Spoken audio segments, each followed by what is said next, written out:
Meena Sharma sir और Rakesh Yadav sir सब लोग आए हुए थे, लेकिन अचानक से माहौल बहुत बिगड़ गया है और यहाँ पे डिटेन करके ले जा रहे हैं सबको। चल भाई भागे। बहुत ही गलत हो रहा है सब लोगों के साथ।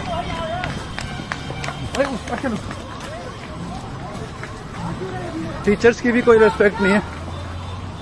सोचिए जरा, महीनों की वो कड़ी मेहनत, सब कुछ दाव पर लगाकर कोई परीक्षा देने पहुंचे और कंप्यूटर स्क्रीन पर दिखे आपका कोई रिकॉर्ड ही मौजूद नहीं है। कैसा महसूस होगा? ये किसी बुरे सपने जैसा लगता है ना? पर ये हजारों स्टाफ सिलेक्शन कमीशन मतलब एसएससी उम्मीदवारों के लिए इस साल की कड़वी हकीकत बन गया है। और इसी ने जन्म दिया है हाल के सबसे बड़े छात्र आंदोलनों में से एक को। आज हम एसएससी परीक्षाओं से जुड़े इसी संकट को जरा गहराई से देखेंगे, तकनीकी गड़बड़ियों से लेकर परीक्षा रद्द होने और छात्रों के सड़कों पर उतरने तक। ये सारी जानकारी हमें उन रिपोर्ट्स और स्रोतों से मिली हैं जो इस पूरे घटनाक्रम का ब्यौरा देती हैं। हमारा मकसद है इस पूरे मामले को परत दर परत समझना। आखिर हुआ क्या, क्यों हुआ, इसका असर किस पर पड़ा और अब आगे क्या। तो शुरुआत करते हैं एकदम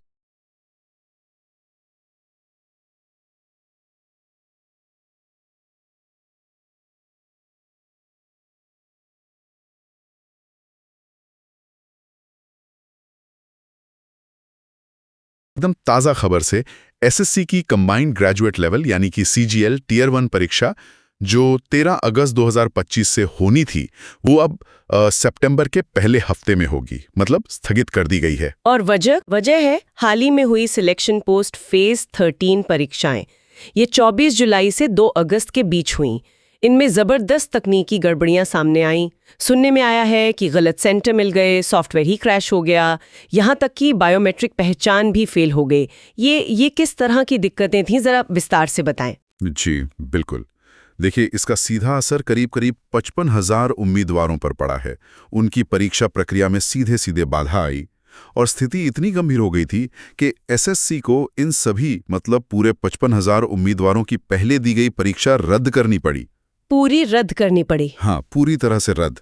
अब इन सभी को 29 अगस्त 2025 को दोबारा परीक्षा देनी होगी। ये अपने आप में एक बहुत बड़ा आंकड़ा है और शायद एसएससी के इतिहास में इतने बड़े पैमाने पर दोबारा परीक्षा शायद पहली बार हो रही है। 55,000 उम्मीदवार, ये तो वाकई बहुत बड़ी संख्या है और उनकी पिछली पूरी मेहनत एक तरह से बेकार चली गई। जी हाँ, पिछली परीक्षा तो रद्द ही समझिए।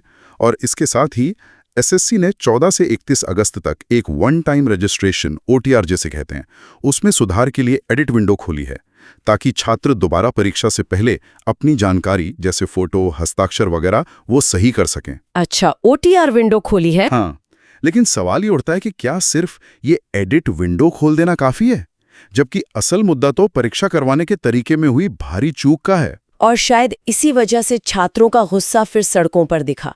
ऐसा लगा जैसे सालों से जो दबा हुआ था वो फूट पड़ा। बिल्कुल। दिल्ली में और देश के कई और हिस्सों में भी छात्र बड़ी संख्या में जमा हुए और देखिए, उनकी मांगे सिर्फ इस ताज़ा घटना तक ही सीमित नहीं थी। वो एसएससी से जवाबदेही मांग रहे थे। वो सालों से चली आ रही जो समस्याएं हैं, जैसे पेपर लीक की खबरें आती हैं, भर्तियों में बेवजह देरी होती है, उसका स्थायी समाधान चाहते थे। हाँ, ये देरी वाली बात तो बहुत पुरानी है। वही। और साथ ही बेहतर तकनीक और परीक्षा प्रक्रिया में ज्यादा कड़ी निगरानी की भी मांग उठी। ये सिर्फ एक तकनीकी खराबी का मामला नहीं रहा, ये पूरी व्यवस्था पर भरोसे के संकट जैसा बन गया। सुना है दिल्ली में हालात काफी तनावपूर्ण भी हो गए थे। हाँ, दिल्ली में प्रदर्शन शांतिपूर्ण ही शुरू हुए थे, लेकिन फिर छात्रों और पुलिस के बीच झड़पें हुई, लाठीचार्ज की खबरें आई, कई छात्रों को हिरासत में लिया गया और कुछ घायल भी हुए। माहौल काफी बिगड़ गया था उस वक्त। और इसी बीच वो एक वीडियो भी सामने आया जिसने काफी ध्यान खींचा सबका। हाँ, वो घटना काफी वायरल हुई थी। कथित तौर पर प्रदर्शन के दौरान एक पुलिस अधिकारी ने एक शिक्षक पर तंज कसा कि मर्द होते तो यूनिफॉर्म पहनते। इस पर एसएससी गणित के जाने माने शिक्षक हैं अभिनय सर। उन्होंने जवाब दिया, मैंने पहले यूनिफॉर्म पहनी है, अब मैं अपने छात्रों के साथ खड़ा हूं। ये क्लिप सिर्फ एक वायरल वीडियो नहीं था, ये उस गहरे भावनात्मक जुड़ाव और उस हताशा का प्रतीक बन गया जो छात्रों शिक्षक महसूस कर रहे थे।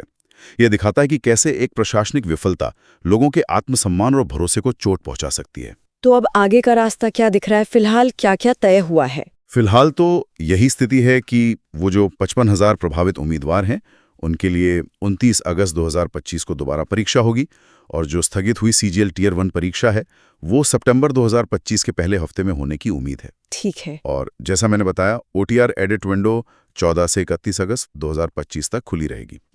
लेकिन जो बड़ा सवाल है वो तो अपनी जगह खड़ा है ना। बिल्कुल। सबसे बड़ा सवाल यही है और यही चिंता भी है कि क्या एसएससी इस बार इन तकनीकी खामियों को और ये जो पूरी व्यवस्था की गड़बड़ियां हैं, क्या इन्हें जड़ से ठीक कर पाएगा? क्या भविष्य में ऐसी घटनाएं नहीं होंगी? क्योंकि बात सिर्फ परीक्षा की तारीखों या सॉफ्टवेयर अपडेट की नहीं है, बात है लाखों युवाओं के भविष्य की और सरकारी भर्ती प्रक्रिया में उनके भरोसे की। हाँ, भरोसा। और वो भरोसा इस